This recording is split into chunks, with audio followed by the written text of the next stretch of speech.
40 years ago this morning, the atomic bomb was dropped here on Hiroshima. They thought the sun had come to Earth. Today, from all over the world, people have come here to remember.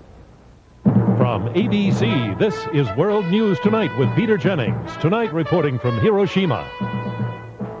Good evening. Well, good morning, really, because it is just after 7:30 in the morning on Tuesday here in Hiroshima. Or put it another way, 40 years ago, at this exact moment, an American B-29 bomber called the Enola Gay, carrying the first atomic bomb, was winging its way towards this city from over the Pacific. We are here to mark what followed, what the Japanese call Ikijigoku, their living hell. 48 hours before the attack on Hiroshima, hundreds of thousands of leaflets had been dropped on this city, warning of obliteration. But not many people paid attention.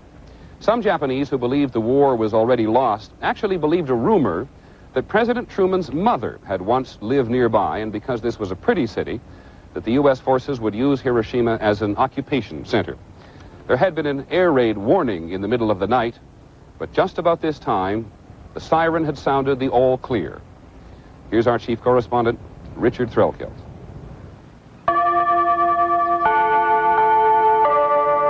Every morning at exactly 8:15, the chimes dance across the city. The moment the bomb exploded without warning, 2,000 feet above the headquarters of the Japanese Second Army, right downtown. This is what the Americans who dropped the bomb saw, the mushroom cloud, the signature of the atomic age. Those in the midst of it had a different view. The survivors painted pictures of their memory. The only thing they couldn't paint were the screams. A fireball hot enough to melt iron twice over. A whirlwind of force that leveled everything for 3 miles around. A black radioactive rain. Then fire that burned for 2 days. Whole city burning, smoking, dark, gray smoke. Whole the city was still burning when I saw. Keiko Ogura was 8 years old. My elder brother came back, and the mother, as soon as she saw him, "Oh, you are so lucky being away from the house." And he said, "Mom, why don't you look at the city? The whole city is completely destroyed," he shouted. A city of the dead and the dying. 118,000 civilians were killed outright. Tens of thousands more died later from the bomb's effects. I had no idea of the atom bomb. I just saw the flash of light. The Reverend Kiyoshi Tanemoto was the Methodist minister. This was all that remained of his church. He spent 5 days and nights on the banks of the Kiyo River doing all he could to help the dying, giving them water. Whole face and the body swollen, and they couldn't open the eye or mouth. So thirsty, so I passed a cup of water. They lay their upper body up and accept a cup of water. And he returned the cup so nicely. Gentleman-like, "Thank you." The bomb destroyed 68% of Hiroshima, as these recently discovered pictures by U.S. military camera teams make clear. For months after, Hiroshima resembled the ruins of some forgotten civilization. There was no electricity, no safe water, and a radioactive pall hung over everything. People slept in the rubble and lived off relief supplies or whatever they could scavenge.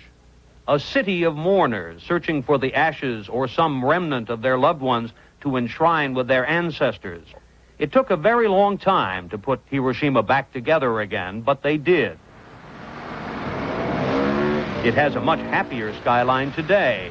A big, prosperous, high-tech city of more than 1 million people has risen from the ashes, complete with gleaming new buildings and the usual traffic jams. You can see the change.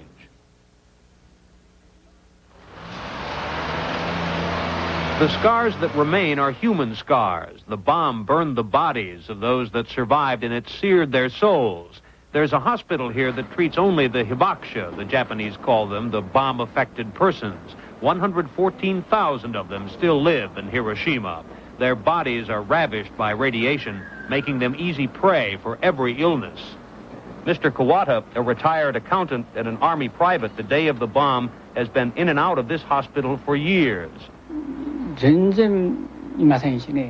I never had time to be angry or bitter, he says. All I can do is pray for the dead. I don't want what happened forgotten. A lot of the survivors say that now as they grow older and remember, like Mrs. Ogura. Before I die, I need to speak. I feel these days I am a very precious person because I can say I'm the witness. I know the disaster. She's right. When she and the other witnesses are gone, there will be no living memory of that day. Only the pictures and the paintings and the pleasant chimes that dance across Hiroshima every morning at exactly 8:15. Richard Threlkeld, ABC News, Hiroshima. The emphasis here on every anniversary is spreading the word that nuclear war again is unthinkable. That structure over there, which they now call the Atomic Dome, was once an industrial exhibition center. It is today the only structure left standing. There is a real power in this park, and no one can come here without thinking of the consequences of nuclear war. For one thing, there is what they call a peace museum. All eyes are drawn to a red ball above a model of the city. That's where the bomb exploded, leaving this. This is a required pilgrimage for millions of Japanese, especially the children.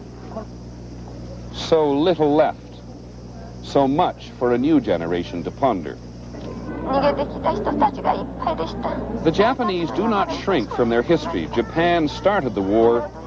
Hiroshima was the ultimate price. The children hear from a woman who lived through it, bereft that she couldn't help her neighbors then, still apologizing to a wider world. There are actually some Japanese who have taken all of these 40 years to admit that they were here on the day the bomb was dropped. Mothers, for example, who were carrying unborn children kept the secret, lest their children be affected by radiation and their chances for marriage later in life spoiled. The people who do come today never forget. Here is Jim Laurie, our chief correspondent in Asia.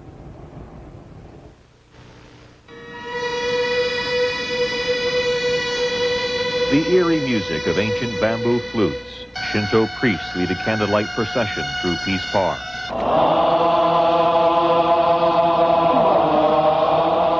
Buddhist monks offer the prayers for the dead never identified after the atomic bombing. The anniversary drew not only monks, some of whom walked 500 miles to get here, but thousands of people from all over the world. From San Francisco, a group of 22 children. They lit a giant candle and sang of peace. We shall live in peace. The children had toured the Hiroshima Museum, and like most, were affected by what they saw. I had an idea of how nuclear weapons can hurt people and destroy things, but now I know what an A-bomb can do. I felt really sad. It's scary. When I saw those pictures yesterday, it made me feel like I wanted to cry. 100 mayors from all over the world toured the museum too, 9 from American communities, all who came totally committed to the anti-nuclear movement. Some old ban-the-bomb veterans rekindling old anger. I saw the signatures of the people in the comments, peace, never again. I wrote, damn the bastards that dropped it. The anniversary attracts ordinary people, but also those at the extremes of politics. The socialists and communists here try to use the event to further their ends. The far right in Japan comes to condemn the left. And still others have their reasons for coming. To just make people more aware, if that is possible, of the horrors of it, and the fact that we must never, ever let it happen again. And if Jack Lemmon could not guarantee that, he could at the city's A-bomb hospital at least bring a smile to the face of one who suffered the atomic blast.